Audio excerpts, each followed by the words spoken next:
વૈષ્ણવ જન તો તેને કહીએ જે પીડ પરાઈ જાણે રે.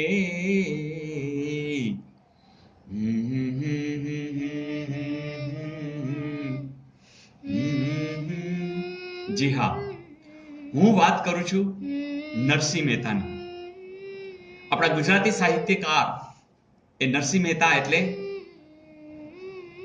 કૃષ્ણ ભક્તિની અંદર લીન અને 15મી સદીની અંદર જે આપણને પદ આપ્યા છે, પ્રભાત્ય આપ્યા છે.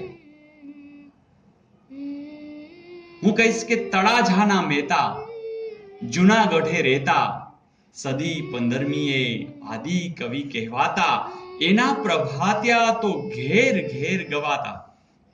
વૈષ્ણવ જન એ ઝૂલણામાં ઝૂલતા.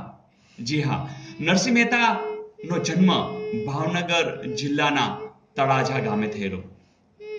કર્મભૂમિ એને જુનાગઢ રાખેલી. આ 15મી સદીના કવિ એ ઉમાશંકર જોશી એને આદિ કવિનું બિરુદ આપી દીધું. અને એના પ્રભાત્યા તો જો આજ પણ ઘેરે ઘેરે ગુંજે છે.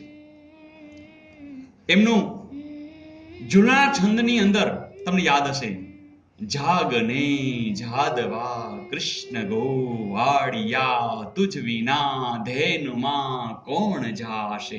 આખું આમ ઝૂલતું હોય એવું લાગે. અને વૈષ્ણવ જન તો તેને કહીએ જે પીડ પરાઈ. આ તો ગાંધીજીને એટલું બધું પ્રિય હતું અને આજે વિશ્વ લેવલે આ ગુંજી રહ્યું છે. તો નરસિંહ મહેતા એ આપણા સાહિત્યકાર 15મી સદીના થઈ ગયા છે. એના વિશે કંઈ પણ પ્રશ્ન પૂછાય તો આપણને ચોક્કસ આવડશે. આ કવિની જે ચરિત્રાત્મક કાવ્ય રચનાઓ તો જુઓ, એક એક ઘટનાઓ, એક એક પ્રસંગો, એમાં કૃષ્ણ ભક્તિ અને એનો પૂરેપૂરી શ્રદ્ધાથી જાણે ભગવાને ખુદે આવી અને એમના પ્રસંગો પાર કર્યા. ચાહે એ શામળસાનો વિવાહ હોય કે મામેરું હોય. તમને ખ્યાલ છે કે મામેરું એટલે કુંવરબાઈનું મામેરું. અને શ્રાદ્ધની વાત હોય, ભગવાને એમની હુંડી સ્વીકારી છે. મારી હુંડી સ્વીકારો મારા જ રે શામળા ગિરધારી.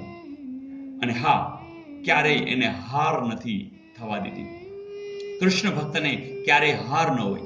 એને ભરી સભાની અંદર કૃષ્ણ ભગવાને એને હાર પહેરાવ્યો છે. તો આ બધી રચનાઓ, કાવ્ય રચનાઓ ચરિત્રાત્મક છે અને એ ખાસ આ પૂછી શકાય એવું છે કે નરસિંહ મહેતાની આ બધી કાવ્ય રચનાઓ છે. નરસિંહ મહેતાના કૃષ્ણ લીલાના પદ, વસંતના પદ, હિંડોળાના પદ, ચાતુર્યો પણ ખૂબ જાણીતી રચનાઓ. આ યાદ રાખવા માટે એવું પણ વિચારી શકાય કે એમને જે ચાતુર્યો છે એ વસંત ઋતુમાં કૃષ્ણને સામે રાખી હિંડોળામાં બેઠા બેઠા આ પદ રચાતા. તો તમને આ પણ યાદ રહી જાય. મિત્રો, જ્યારે કંઈ પણ પૂછાય તો આવું યાદ રાખી શકો છો કે આત્મવૃત્તાંતના જેટલા પદ છે, દરેક ઘટનાઓ એની સાથે જીવનમાં બનેલી છે એ બધી, અને એની સાથે આ વધારાના પદ. તો ક્યારેક રચનાના બાબતે પૂછાય તો આપણા નરસિંહ મહેતાને જરૂર યાદ રાખી શકીશું. તો મજા આવી દોસ્તો. નરસિંહ મહેતાની આ વાત પણ આપણે ખબર છે કે 15મી સદી એટલે કે 1414 થી 1480 સુધીની વાત. વડનાગરા બ્રાહ્મણ, એમની ઘેર હરિજન આવે અને હરિના જન ગણે.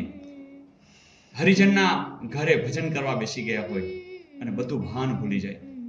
એ એમના પિતા હતા કૃષ્ણદાસ, માતા દયાકોર, પત્ની માણેકબાઈ, પુત્ર શામળદાસ અને પુત્રી કુંવરબાઈ. નરસિંહ મહેતા એટલે આપણે એમ કહી શકીએ ગુજરાતી ભાષાના પ્રથમ કવિ. હા મિત્રો, એની રચનાઓ તમે જેટલી જોશો એટલી મજા પણ આવશે અને માણી પણ શકશો. અને આજે એમના પ્રભાત્યા ઘેર ઘેર એટલે જ ગુંજે છે કે એમના જે ભાવવાહી શૈલીની અંદર એમણે જે પદો રચ્યા છે એ અદ્ભુત છે. મિત્રો, નરસિંહ મહેતાને આ જાણવાની તમને પણ મજા આવી, મને પણ મજા આવી.